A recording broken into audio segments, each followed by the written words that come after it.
जी, तो एक और खूबसूरत व्लॉग के साथ आपकी खिदमत में हाज़िर हूँ। ग्लासगो स्कॉटलैंड का एक खूबसूरत सा शहर है, जहाँ आज मैं आपको एक मुख्तसर सा टूर कराने लगा हूँ। और ये जो इलाका है, जिससे बहुत कम लोग वाकिफ़ हैं, उन लोगों को शायद ये नहीं पता कि यहाँ कितना खुदा ने हुस्न बिखेरा है। मौसम, लोग, माहौल, हर कैटेगरी आपको यहाँ पे मिलेगी। अगर आप नॉर्मल मौसम में गर्मा में जाते हो तो आपको फिर भी बारिश मिलेगी, ठंडी हवाएं मिलेंगी। यहाँ का जो एक आर्ट है, एक स्ट्रक्चर है बिल्डिंग्स का, ये आपको अपनी तरफ खींच लेता है। मेरे ख़्याल से जितने भी दुनिया में लोग ट्रैवल करने वाले हैं, अच्छी जगह देखने वाले हैं, इस तरह का मंज़र जो ब्रिज दिखाई दे रहा है आपको, बादल मंडला रहे हैं, डे एंड नाइट को इस ब्रिज को मैंने अलग अलग शूट किया ताकि आप लोग आसानी से ये देख सको कि दिन में इसका अपना ही खूबसूरत नज़ारा है और रात को एक अपना ही मंज़र होता है। कुछ शॉट्स लेने के लिए मुझे काफ़ी देर वेट करना पड़ता है, जैसे ये हाई स्पीड शॉट लिया मैंने। और जब यहाँ एक दफ़ा आप आते हो तो बहुत सारे लोग वीज़ा लेके जब घूमने फिरने के लिए आते हैं तो कहते हैं कि जी बहुत महंगा तो नहीं है स्कॉटलैंड, बहुत ज़्यादा महंगा नहीं है। यहाँ आपको लोगों का हजूम हर वक्त डाउनटाउन में नज़र आएगा, जैसे कि इस फ्रेम में दिखाई दे रहा है। ये भी मैंने कुछ हाई स्पीड शॉट्स रखे हैं। और यहाँ के पुराने ज़माने के, यानी कुछ 500-800 ईयर्स पुरानी बिल्डिंग भी आज तक यहाँ पे कायम व दायम है। और लोग आते हैं टूरिस्ट, यहाँ पे होटल्स पैकेज आपको बहुत अच्छे मिल जाते हैं, ऑफ सीज़न भी और सीज़न में भी। और आप जब यहाँ आते हो तो आपको लगता है कि यार बस हमारी ज़िंदगी बदल गई। दिन का मंज़र जैसे मैंने बताया वो अलग है, रात को बिल्कुल ही अलग मंज़र होता है। तो उन सब के लिए ये खूबसूरत जगह है। जो ट्रेन पे आते हैं लंदन से या किसी भी शहर से, टिकट लेते हो, आप ट्रेन स्टेशन पे पहुंचते हो, उसके बाद आप अपने अपने होटल जाते हो और आप इस शहर के हुस्न को देखे बिना और वाह किए बिना रह ही नहीं सकते हो। बहुत सारे लोग हैं जो नॉर्मली वॉक करते हुए बड़ा खुश अपने आप को महसूस करते हैं। यूके के मेरे काफ़ी सारे जो ब्लॉग हैं वो अगर आपने देखे हैं तो कुछ चीज़ें ऐसी हैं, जैसे आप लंदन में अगर घूम रहे हो, वहाँ पे आपको जितना भी कल्चर मिलता है वो मल्टी कंट्रीज़ के लोग होते हैं। वो आते हैं अपने अपने जो शौक़ की चीज़ें हैं या देखने वाली चीज़ें हैं उसकी तरफ जाते हैं और बड़ा फैमिली के साथ हैप्पी होते हैं। कुछ लोग अकेले टूर कर रहे होते हैं, कुछ रिटायरमेंट के बाद टूर कर रहे होते हैं। तो यूके खाने पीने के लिहाज से बहुत ज़्यादा महंगा नहीं है। होटल अगर आप एकोमोडेशन अपने हिसाब से देखो चीप भी है। एयरबीएनबी में भी आप जा सकते हो अगर आप बड़ी फैमिली के साथ हो। तो होटल बाज़ात नहीं वो वाला आपको डील दे रहे होते। फूड है यहाँ पे ऊबर के ज़रिए, आप बोल्ट के ज़रिए, और भी बहुत सारी ऐप्स हैं जिसके ज़रिए आप ट्रैवल करते हो, तो मज़ा आता है। से इस वक्त जा रहा हूँ ग्लासगो सेंट्रल, और ट्रेन आपको दिखाई नहीं, वहाँ बहुत सारी भीड़ नज़र आ रही है आपको, क्योंकि जो नॉर्मल क्लास है, इकॉनमी, वो वहाँ होते हैं, और जहाँ मैं खड़ा हूँ यहाँ फर्स्ट क्लास के लिए लोग जाते हैं, जो ऑलमोस्ट सबके लोग बैठे हैं। और यहाँ से तकरीबन 2.5 घंटे की ट्रेन है, और ये ग्लासगो सेंट्रल क्वीन स्टेशन पर जाती है।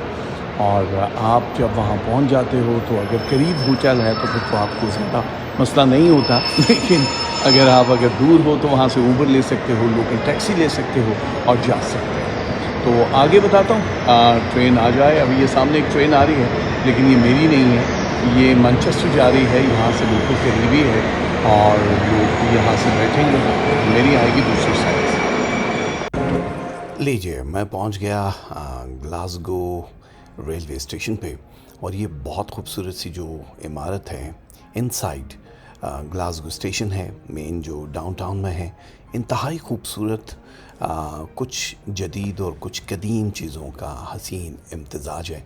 यहाँ से करीब ही था मेरा होटल। मैम तो शायद फ़ोन में से कुछ तलाश करने लगी थी, लेकिन ये बिल्डिंग मुझे बहुत खूबसूरत लगी। इसका कलर, यहाँ इर्द गिर्द बहुत सारे लोग चैरिटी लेने के लिए, अपना पेट पालने के लिए करतब तमाशे करते रहते हैं। और हम कभी कभी देखते हैं कि कितने हैंडसम लोग होते हैं, पर्सनालिटी उनकी होती है, लेकिन नसीब लिखने वाला उनको इसी तरह से दे रहा होता है जैसे उन्होंने कमाना है। यहाँ डाउनटाउन में बहुत भीड़ भाड़ लगी है। ये साहब आँखों पे पट्टी बांध के बहुत सारी छुरियाँ और खंजर लगे हुए एक जगह से जंप करते हैं आंखें बंद करके, और लोग फिर इनको दाद देते हैं और पैसे भी देते हैं। तो ये एक मज़ेदार सा छोटा सा रोड के ऊपर चलते फिरते फंक्शन नज़र आया। सिमी मैम भी इनको कुछ अपनी तरफ से तोहफ़ा दे रही हैं और उन्होंने थैंक्स किया। यहाँ ग्लासगो में मुख्तलिफ़ दुकानें आपको मिलती हैं। मुझे तो यहाँ का मौसम बहुत ज़्यादा अच्छा लगता है, लेकिन ये बिल्डिंग्स, ये रोड, ये होटल के बिल्कुल पास ही था। यहाँ जब आप निकलते हो, फ़िश एंड चिप्स खाना है आपने, पिज़्ज़ा खाना है, सब लोग अपनी मस्ती में जा रहे होते हैं, आप कुछ भी लेकर खा सकते हो।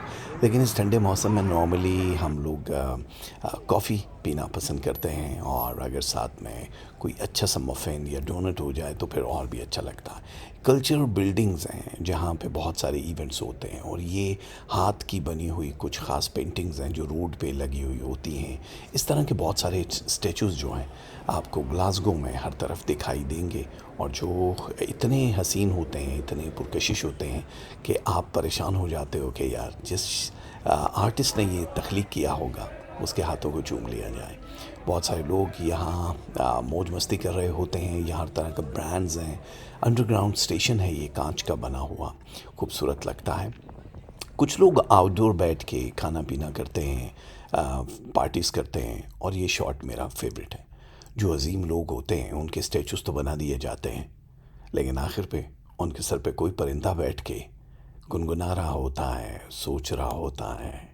ये ग्लासगो डाउनटाउन में एक कॉन्सर्ट हॉल है जहाँ पे बड़े बड़े दुनिया के नामी गिरामी जो सिंगर्स हैं वो भी आके परफॉर्म करते हैं। इवेंट्स होते हैं यहाँ पे, और यहाँ अगर आप बाहर निकलते हो तो म्यूज़िक की आवाज़ आती है आपको। जैसे कि मैंने पहले भी बताया कि यहाँ मुख्तलिफ़ आर्टिस्ट, कलाकार रोड पे बैठे हुए परमिशन लेते हैं। या ऐसा नहीं है कि कोई भी आके कुछ भी परफॉर्म कर सकता है। पहले आप वहाँ के लोकल कौंसिल से परमिशन लेते हो, फिर कहीं भी आप जाके अपना फ़न का मुजाहरा करते हो। इसमें बहुत सारे स्टूडेंट्स होते हैं, बहुत टैलेंटेड लोग होते हैं जो नॉर्मली आपको इस तरह से नहीं मिल रहे होते। वॉक करने का मज़ा आता है वैसे ग्लासगो में। जब आप निकलते हो शहर की तरफ तो आपको बहुत सारे लोग, जैसे ये पुतली तमाशे वाला भाई है हमारा और बड़ा टैलेंटेड इंसान है। कुछ मॉल भी इनसाइड आपको मिलेंगे। जैसे ये सीढ़ियाँ मुझे बहुत फैसिनेट कर रही थी, इसीलिए मैंने इसकी वीडियो बना ली है। और इसके बहुत सारे फ्लोर हैं। जब आप ऊपर आते हो तो ऊपर से आपको एक बड़ा दिलफरेब सा मंज़र दिखाई देता है। वैसे तो लोग लिफ्ट से आते हैं, लेकिन सीढ़ियों से ज़रा कार्डियो भी हो जाती है। और ये देखिए कितने फ्लोर हैं, कितना खूबसूरत सा मंज़र है। नीचे बिल्कुल ग्रीन ग्रास है और वहाँ पे रेस्टोरेंट बना हुआ है। ये उसी बिल्डिंग के करीब एक और बिल्डिंग थी जो 500 इयर्स पुरानी है। मौसम देख रहे हो, काले घने बादल जो थोड़ी देर में बरसने वाले हैं। यहाँ पे एक शॉप थी, मुझे बहुत मज़े की लगी, और वो मेरी फेवरेट शॉप बन गई। देख रहे हो सामने, धीरे धीरे धीरे धीरे मैं उसकी तरफ बढ़ रहा था। अब आपको समझ आई गई होगी कि मीठा किसकी कमज़ोरी नहीं होता। अंदर जाएंगे तो ये इतनी बड़ी शॉप सिर्फ और सिर्फ चॉकलेट की शॉप है, किसी को बताना मत। हर तरह की चॉकलेट आपको मिल जाते हैं, और गिफ्ट पैक भी होते हैं आप अपने प्यारों के लिए। यहाँ से कुछ चॉकलेट्स गिफ्ट के तौर पर ले जाते हो। और एच मतलब मेरा नाम तो सुना ही होगा। और ग्लासगो में बहुत सारी दुकानें जहाँ मिलती हैं आपको, वहाँ पे रेजिडेंशियल बिल्डिंग्स भी कुछ बहुत ज़बरदस्त हैं। डिपेंड करता है कि आप किस जगह पे रहते हो, कहाँ आपने रेंट पे अपार्टमेंट लिया है। कुछ महंगे हैं, कुछ सस्ते हैं, बस। लेकिन मुझे वॉक करना ज़्यादा अच्छा लगता है। कुछ दुकानों पे तो सेल भी लगी होती है, जैसे इस शॉप में अगर आप ब्रांडेड के शौकीन हैं तो फिर आपको हर तरह के प्राइस में चीज़ें मिल जाती हैं। ये एक छोटा सा सफ़र था ग्लासगो का। इसकी डिटेल वीडियो और क्या क्या है, क्या क्या करते हैं, ये फिर किसी और दिन आपको बताएंगे। ब्लॉग तो देखते रहते हो ना, तो कोशिश करो जल्द से जल्द, जिन्होंने सब्सक्राइब नहीं किया वो सब्सक्राइब कर दें हमारे इस चैनल को, और ताकि आपको और बहुत सारी खूबसूरत वीडियोस देखने को मिलती रहें। जिन लोगों ने हमारा साथ दिया है, परवरदिगार करें इसी तरह दुनिया घूमें, मुसख्खर करें और खुश रहें। मेरी बहुत सारी दुआएं। पामाने खुदा।